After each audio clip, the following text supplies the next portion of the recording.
The rolling and robust fields of soybean growing on Fred Greeter's Illinois farm would be a welcome sign most years, indicating a promising harvest in the fall.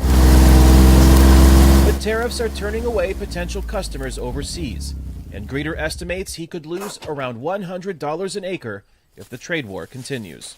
It's a squeeze. A squeeze acknowledged by the Trump administration, prompting the U.S. Department of Agriculture to plan a $12 billion aid package to help farmers like Greeter. If you take the $12 billion, which assuming it'll all go to beans, which it won't, and divide that by our planted acreage, that's about $14 an acre. And you're looking at a $100 loss an acre. That's correct. So you're still out $86. That's correct. It's not that Greeter isn't grateful. He'd just rather have trade over aid.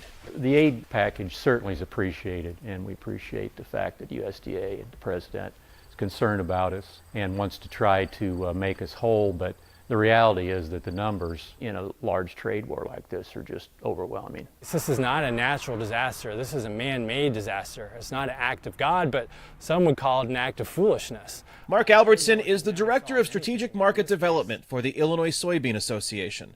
He says the trade dispute with China is a greater threat to farmers than the drought of 2012. But we had mechanisms in place to deal with that, and we always knew that the very next year we would be able to plant our crops again and hope for the best. In this case, we don't know that. We don't know what the next year brings. We don't have necessarily hope of the trade war going away very soon. And it looks like Brazil is all too eager to take away our market share when it comes to China. Which is farmer Greeter's biggest concern. Brazil, one of our largest competitors, they're always expanding.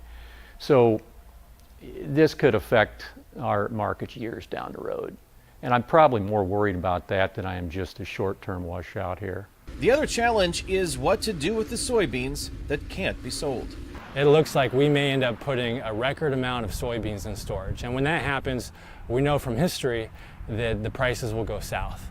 For now, Greeter's routine remains the same.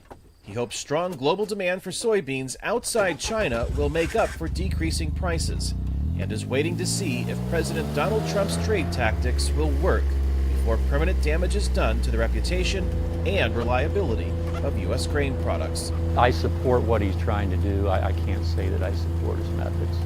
Methods that could create greater uncertainty and smaller profits for U.S. farmers. Kane, Farabaugh, VOA News, Bloomington, Illinois.